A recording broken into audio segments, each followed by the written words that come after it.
Hello viewers, রূপালী kitchen থেকে আমি সবাইকে স্বাগত জানাই। আবারও আপনাদের সামনে হাজির হয়েছি নতুন একটি রেসিপি নিয়ে। আজকে আমি আপনাদেরকে বানিয়ে দেখাবো মেথি মালাই মটর। আপনারা হয়তো শীতের দিনে বিভিন্ন পদ্ধতিতে মটরশুঁটি বানিয়ে থাকেন, কিন্তু আজকে আমি যেভাবে আপনাদেরকে বানিয়ে দেখাবো, আপনারা যদি এইভাবে ঘরে ট্রাই করেন, আপনাদের কিন্তু এর স্বাদ মুখে লেগে থাকবে। চলুন তাহলে কথা না বাড়িয়ে শুরু করা যাক আজকের রেসিপিটি। আর এটি বানানোর জন্য 1.5 কাপ পরিমাণ কড়াইশুঁটি নিয়ে নিয়েছি, আর নিয়ে নিয়েছি 1 মুঠো মেথি শাক, আরও নিয়ে নিয়েছি একটা বড় সাইজের পেঁয়াজ, 1 পিস কাঁচা লঙ্কা, 2 পিস টমেটো, আর এখানে 5-6 পিস রসুনের কলি, আর 2-3 পিস আদার টুকরো। গ্যাসের ফ্লেমটি আমি অন করে নিচ্ছি। কড়াইটি গরম হওয়ার পরে এর মধ্যে দিয়ে দিচ্ছি 1 স্পুন সরিষার তেল। এবার তেলটি আমার গরম হয়ে এসছে, এর মধ্যে দিয়ে দিচ্ছি কড়াইশুঁটি, আরও দিয়ে দিচ্ছি মেথি শাক। এবার এই দুটো সুন্দর করে ভাজতে থাকবো। 2 থেকে 3 মিনিট ভেজে নেব।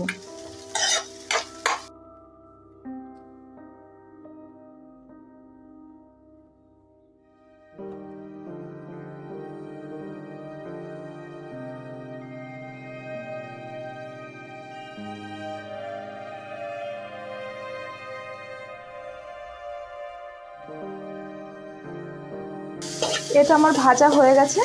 এবার এটা পাত্রের মধ্যে নামিয়ে নিচ্ছি। আবারও কড়াইয়ের মধ্যে অ্যাড করছি 2 স্পুন সরিষার তেল। কেটে রাখা পেঁয়াজ, টমেটো, রসুন এগুলো আমি ভেজে নেব। এক এক করে দিয়ে দিচ্ছি।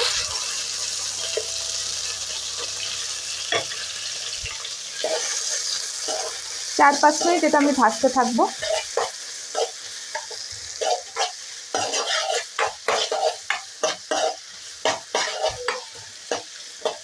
এটা কিন্তু লো ফ্লেমে ভাজতে হবে।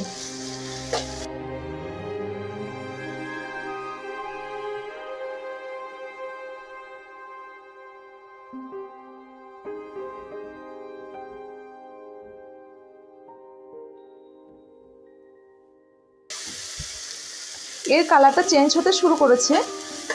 এবার আমি দিয়ে দেবো এর মধ্যে 1 স্পুন লবণ, আরও দিয়ে দেব 1 স্পুন লঙ্কার গুঁড়ো, 1 স্পুন হলুদের গুঁড়ো, আর 1 স্পুন ধনিয়া গুঁড়ো, 1 স্পুন জিরের গুঁড়ো। এটা ভালো করে আবারও 2 মিনিট ধরে ভেজে নেব।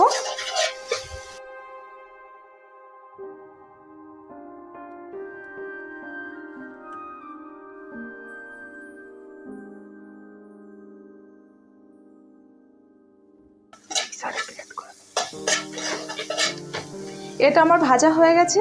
এবার এটা আমি নামিয়ে নিয়ে একটা মিক্সার গ্রাইন্ডারে গ্রাইন্ড করে নেব। কড়াইয়ের মধ্যে অ্যাড করে দিচ্ছি 2 স্পুন সরিষার তেল,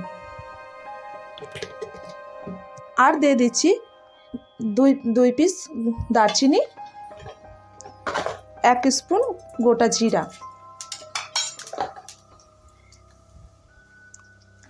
যে পেস্টটি আমি তৈরি করে রেখেছিলাম দিয়ে দিচ্ছি।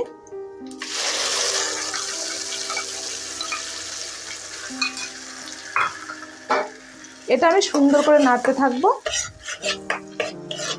যতক্ষণ না মশলা থেকে তেলটি ছেড়ে দিচ্ছে, ততক্ষণ কিন্তু আমি ভেজে নেব।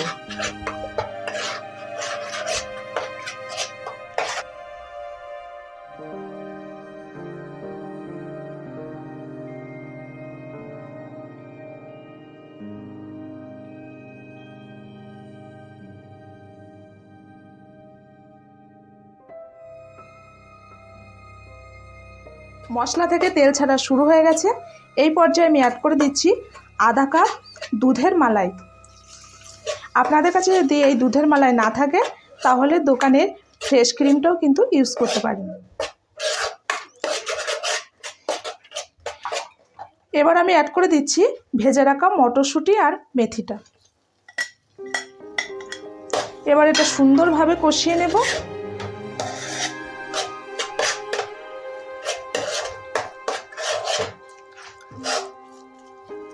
এর মধ্যে আরও অ্যাড করে দিচ্ছি 1 কাপ লিকুইড দুধ। তাতে করে এর টেস্টটা আরও বেড়ে যাবে আর এর যে গ্রেভির কালারটা অনেকটাই কিন্তু সুন্দর আসবে। এবার এটা কিছুক্ষণের জন্য সুন্দরভাবে কষিয়ে নেব।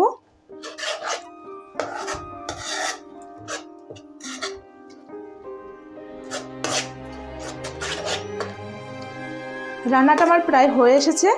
এই পর্যায়ে আমি অ্যাড করে দিচ্ছি 1 স্পুন গরম মশলা পাউডার, আরও অ্যাড করে দিচ্ছি 1 স্পুন কস্তুরি মেথি।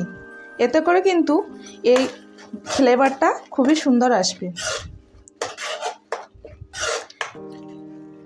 এবার আমি এটা 2 থেকে 3 মিনিটের জন্য ঢাকা দিয়ে রেখে দেব।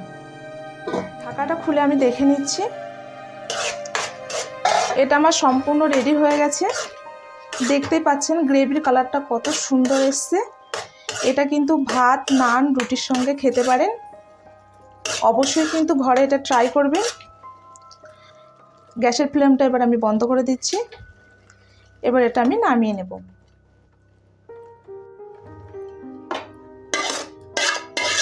আজকের রেসিপিটি আপনাদের কেমন লেগেছে অবশ্যই কিন্তু কমেন্ট বক্সে জানাবেন। আর আমার চ্যানেলটি সাবস্ক্রাইব করা না থাকলে সাবস্ক্রাইব করার অনুরোধ রইল। আর ভিডিওতে লাইক শেয়ার করবেন। আজকের মতো বিদায় নিচ্ছি। ধন্যবাদ।